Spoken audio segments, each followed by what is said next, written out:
Como é que se reza? Vou tentar mais uma vez aqui. O passivo bruto completo tá pedindo para falar. Vou tentar mais uma vez. Vamos ver se funciona dessa vez. Alô, tá me ouvindo? Aê, bem-vindo ao TDC. Boa. Ô Falcon, é o seguinte, o Olavo de Carvalho uma vez tinha falado que o romance era o gênero mais importante dos 2 últimos séculos, se eu não me engano. E aí ele tinha explicado, né, que meio que com o desenvolvimento da arte narrativa, que isso possibilitou que a gente que conseguisse exprimir melhor, por exemplo, certos movimentos da alma. Isso. E eu me recordo que você também tinha dito uma vez que ler os poetas é a primeira coisa para compreender a vida. E aí eu queria que você falasse mais ou menos sobre isso, entendeu? Em que medida o romance pode ser melhor do que a poesia para isso, ou se ele não é, entendeu? Mais ou menos isso. Sim. E aí, só para fazer uma outra coisa, uma vez ele também tinha dito que, por exemplo, que a prática da confissão ela foi meio que reduzindo, meio que diminuindo, mais ou menos quando chegou ali na época de Descartes, de Kant, isso.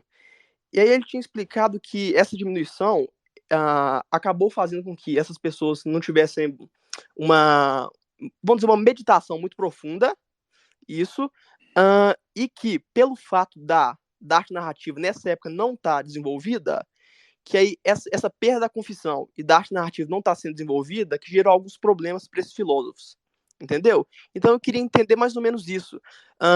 Meio que qual seria melhor para essa questão do conhecimento da alma, ou a poesia, ou o romance, e em que ponto, em que medida é, o conhecimento do romance pode meio que, como é que eu posso dizer, não é substituir, é mais ou menos substituir a confissão em partes.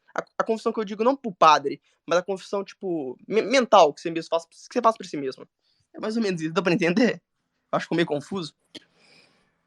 Acho que eu tô pegando, acho que eu tô Tá, captando. beleza. Qualquer coisa aí você me fala de novo que eu entro e tento explicar melhor, se tiver alguma dúvida. Valeu. Tá, obrigado. Você, ô passivo bruto, você é o que? É mineiro? Eu sou mineiro.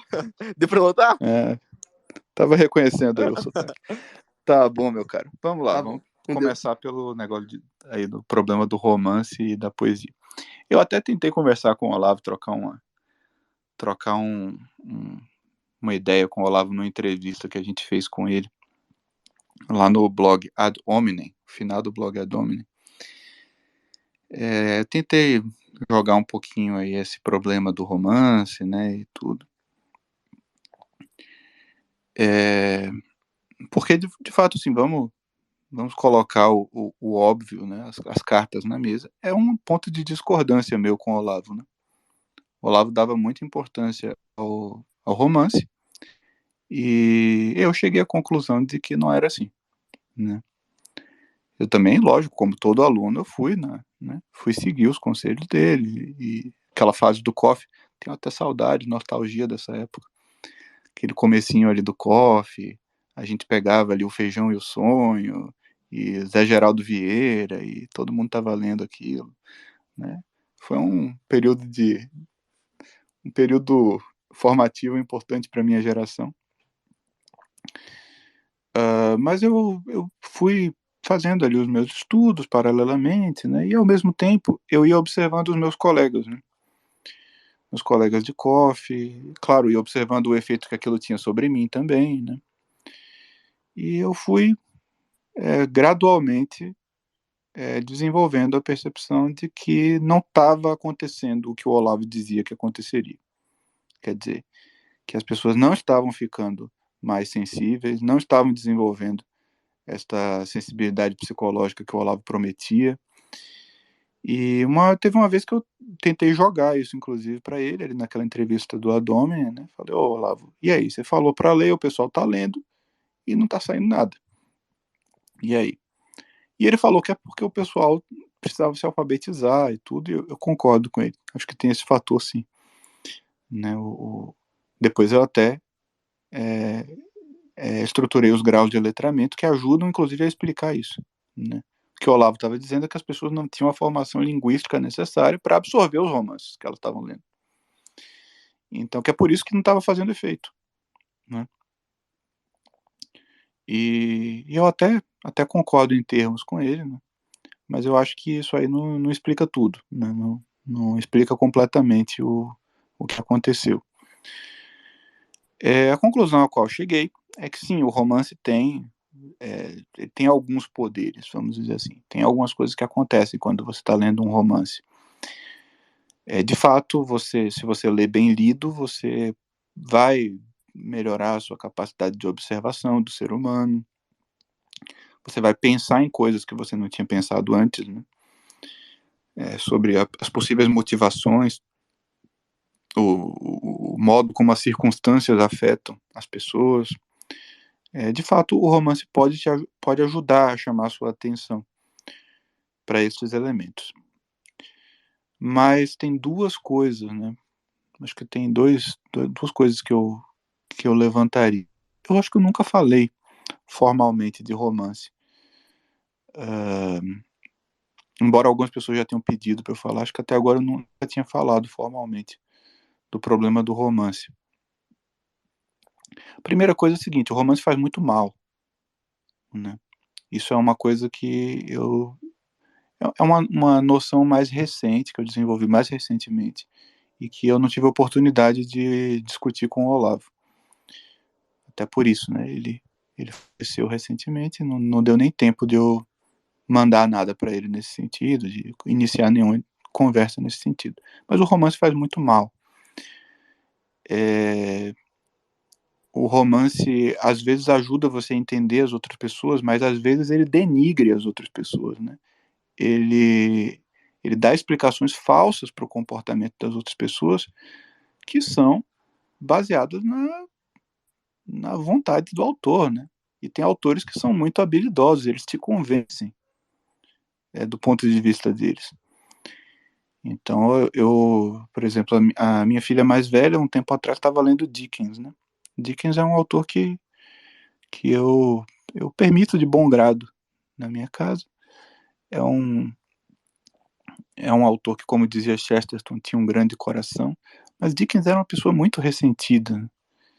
E ele tem um costume péssimo nos romances dele, que é o de caracterizar pessoas que estão fazendo bem, estão fazendo boas ações, como se fossem crápulas.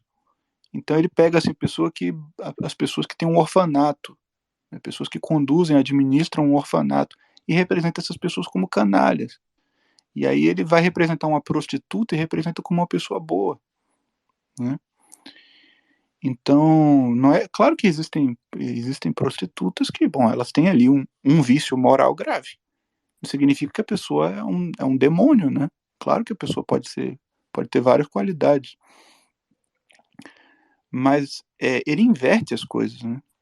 Ele tenta representar as pessoas ruins, os ladrões, as prostitutas, como pessoas atraentes, moralmente atraentes.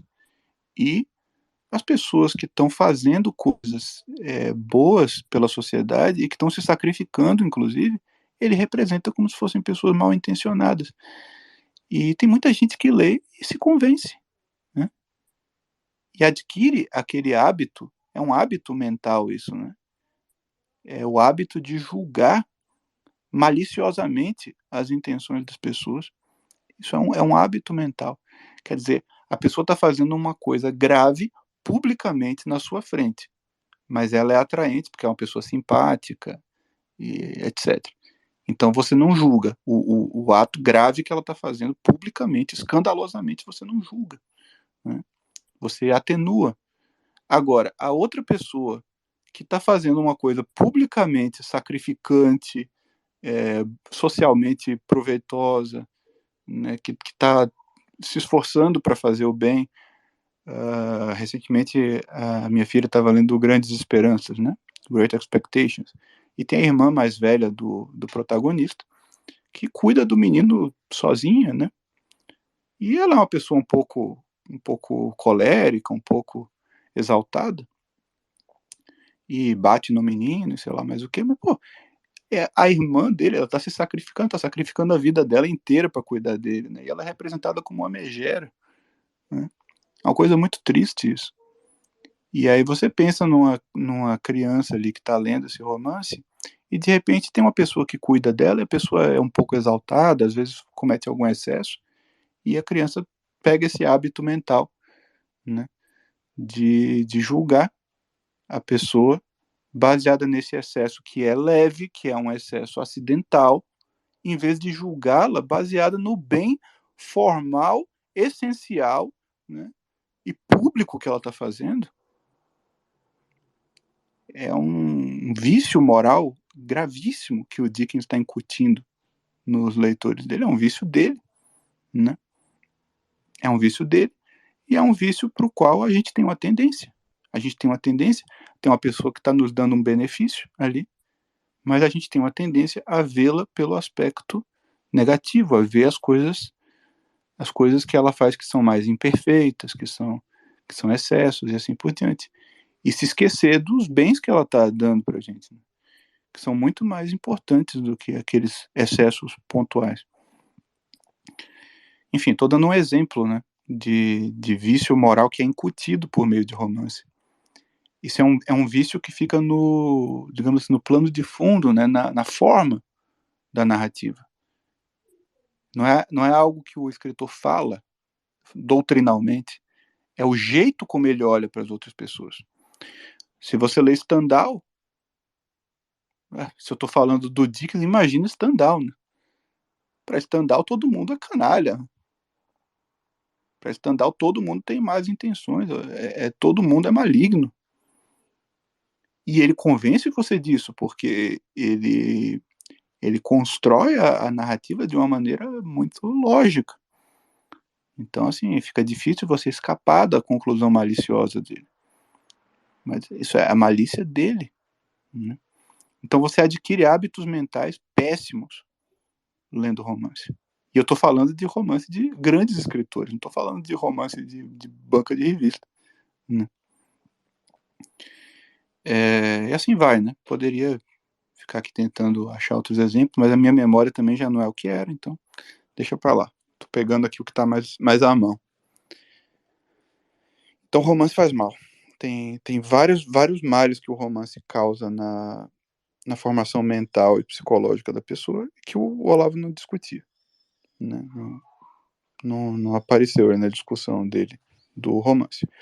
O gênero do romance, inclusive, historicamente foi muito vilipendiado, sobretudo na sua fundação, pelas autoridades eclesiásticas, e assim por diante, né? Teve várias discussões sobre o gênero do romance, porque o gênero do romance tendia a promover vícios morais e tudo mais. E até hoje tende, né? A gente sabe, por exemplo, que o que é um romance? O que é o romance moderno se não tiver um relacionamento erótico? Não existe, né? E os relacionamentos eróticos do romance moderno, como é que eles são? Eles são relacionamentos santos, devotos? Bem dificilmente, né? Muito dificilmente. Normalmente são o jeito como o erotismo é construído, não vai nesse sentido. Então, repara, eu não estou falando nem propriamente de será que tem adultério? Não, tem um monte de romance que tem adultério. Mas não estou falando disso. Eu estou falando da maneira como você é ensinado a olhar para o relacionamento erótico por meio do romance, né? Tem escritores que, inclusive, são conscientes disso, né? E fazem isso de uma forma consciente. Então, tem várias virtudes no romance. Tem coisa que você pode aprender lendo romance. E tem um monte de coisa ruim que você pode aprender lendo romance também. Tem um monte de deformidades mentais que você pode adquirir lendo romance. Então, isso é uma coisa que nunca entrou aí na discussão, quando o Olavo falava disso. A outra questão, né, é o aspecto técnico. Você está lendo um romance, você pode ter algum ganho pro lado da sensibilidade psicológica, pode ser, né? Depende também do romancista que você está lendo, tudo, né? Mas deixa isso para lá. Mas no aspecto da inteligência, digamos assim, o romance está treinando a sua inteligência? Em que sentido ele está levando a sua inteligência? Isso foi a primeira coisa que eu percebi em relação ao romance, né? que o romance criava hábitos ruins na inteligência. Possivelmente, é uma hipótese, tá? Mas, hipoteticamente, a gente pode considerar que é verossímil que a leitura de romances esteja envolvida na decadência da educação moderna. O fato de as pessoas terem adquirido o hábito de ler romance. Porque o romance é um gênero fácil de ler, é um gênero... Ele ficou popular por isso, né? Romance era leitura de mulher, inclusive. Não era leitura séria, era leitura de passatempo, né? As madames ficavam lendo romance. Então é um gênero que é um gênero preguiçoso, digamos assim, né? Ele estimula a imaginação, estimula o erotismo, né? Não estou falando mais na sua origem, mas nunca perdeu essas características completamente.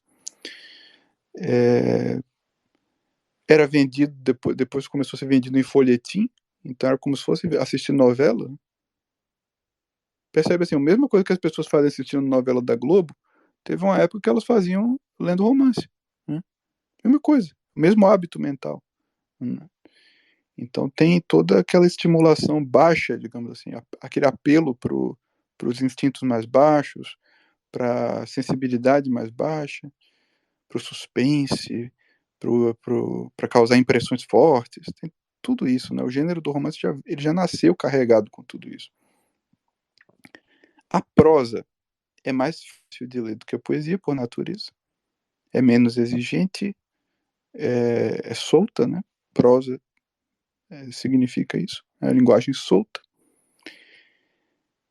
Então ela te dá mais tranquilidade, mais relaxamento na leitura. Prosa significa meio que isso, né? Linguagem relaxada.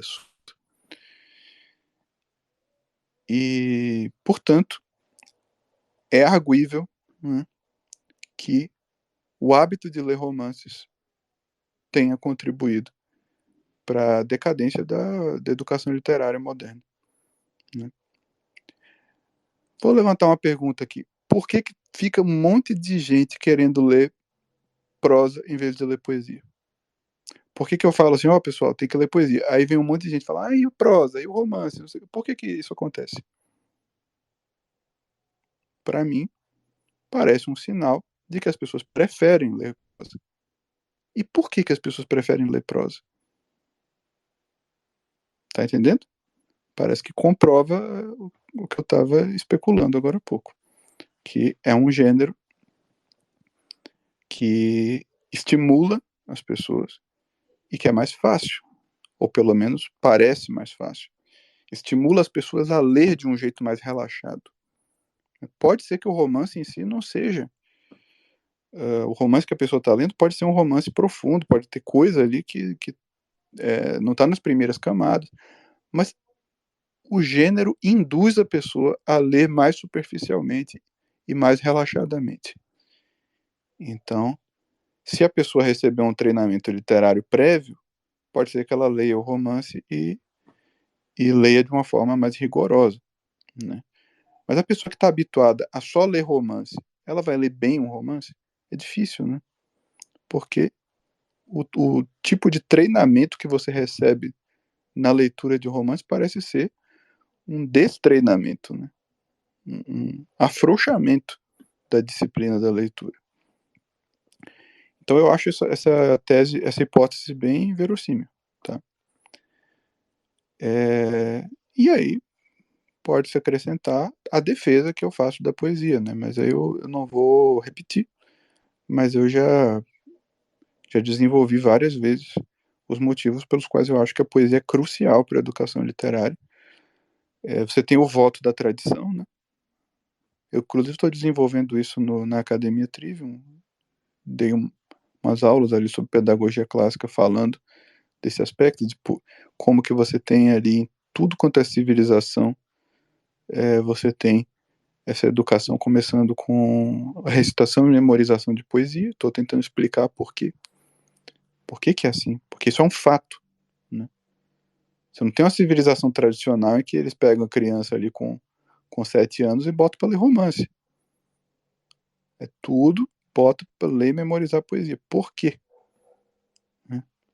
Então, estou tentando explicar isso. Então, tem todos esses argumentos que eu aduzo em favor da poesia e que acabam sendo argumentos contra a prosa, né, indiretamente, por contraste. Então, sim, de forma geral, eu tenho a impressão de que o romance não apenas não é o melhor, como ele, muito provavelmente, ele é prejudicial para a disciplina intelectual. E aí vem a outra questão, né? Por que o Olavo defendia o romance? Acho que é outra história, né? Não vou tentar especular sobre isso, mas eu pessoalmente acho que ele estava enganado, né? E hoje em dia acho que já tenho estudo suficiente desse assunto e experiência suficiente também para falar com bastante segurança que é assim que a coisa é, tá? Tá, ele tinha falado alguma coisa aí da confissão, não sei se eu já meio que respondi. Eu nem lembro mais qual era a outra pergunta da confissão e o passivo bruto completo sumiu aqui, então não vai poder me repetir qual era a pergunta. Mas eu acho que eu falei alguma coisa aí sobre a confissão no meio da história. Espero que tenha respondido.